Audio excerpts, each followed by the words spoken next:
حضرت سیدنا ذوالنون مصری رحمتہ اللہ علیہ بہت بڑے بزرگ گزرے ہیں. آپ بیمار ہو گئے. بادشاہ وقت جو تھا آپ سے بڑا محبت کرنے والا تھا. بادشاہ کو پتہ لگا کہ حضرت ذوالنون مصری بیمار ہیں، تو بادشاہ نے اپنے دربار کا خاص طبیب جو حکیم، شاہی حکیم تھا، اس کو بھیجا کہ جاؤ ولی کامل حضرت ذوالنون مصری رحمۃ اللہ تعالی علیہ وہ بیمار ہیں، ان کا جا کر علاج کرو، انہیں کے پاس رہو. اب شاہی حکیم آیا جس کا بڑا نام تھا دنیا میں کہ بادشاہوں کے علاج کرتا ہے. حضرت ذوالنون مصری کے پاس آ کر رہا. 4 دن 5 دن 1 ہفتہ 2 ہفتے رہا. رات دن کوشش کرتا رہا، ہر قسم کا معجون، جڑی بوٹیاں دنیا سے دریافت کر کے اس نے دوائیاں بنا کر آپ کو کھلائیں، لیکن آپ کو شفا نہ ملی. آپ اسی طرح بیمار ہیں، کوئی افاقہ نہ ہوا. اب وہ جو حکیم تھا وہ بڑا پریشان تھا کہ شاید میرا منصب چلا جائے، بادشاہ ناراض ہو جائے کہ تو کہتا تھا میں بڑا حکیم ہوں، ایک بندہ تو ٹھیک نہیں کر سکا. اس کو اب اپنی سیٹ کی فکر ہونے لگی کہ بادشاہ کا قرب جاتا ہے.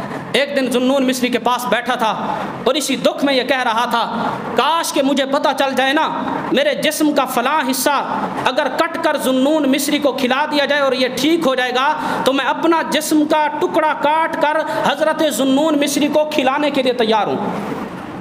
اس نے کہا مجھے اتنا دکھ ہے کہ میں نے اتنی کوشش کی، آپ کو شفا نہ ملی، اب میرا منصب جاتا ہے، بادشاہ کا قرب جاتا ہے. جب اس نے یہ کہا نا تو آپ سن رہے تھے، آپ نے ارشاد فرمایا کہ تو اتنی بھاری قیمت دینے کے لیے تیار ہے، ہم اس سے کم قیمت پر راضی ہیں. تو اس نے کہا وہ کون سی قیمت ہے؟ آپ نے فرمایا جسم کا حصہ کاٹ کر مجھے کھلانے پلانے کی ضرورت نہیں، ہم تو اس سے کم قیمت پر بھی راضی ہیں.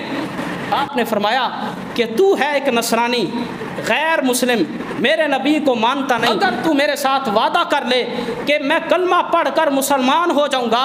حضرت ذوالنون مصری نے فرمایا کہ مجھے دلی تسکین اور دل میں اتنی خوشی اور فرحت پیدا ہوگی، میری ساری بیماریاں تیرے کلمہ پڑھنے کی وجہ سے ختم ہو جائیں گی.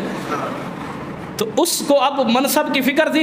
اس نے کہا کہ جناب مہربانی کرو، کلمہ پڑھا اور مجھے مسلمان کرو. حضرت ذوالنون مصری نے اس نصرانی بادشاہ کے حکیم کو کلمہ پڑھایا اور اسلام کے اندر داخل کیا. تو صوفیاء کا جو منصب اور مقصد دنیا میں آنے کا ہے وہ یہ ہے کہ ہر قیمت پر وہ اللہ تبارک و تعالیٰ کی بارگاہ کا رستہ بتاتے ہیں.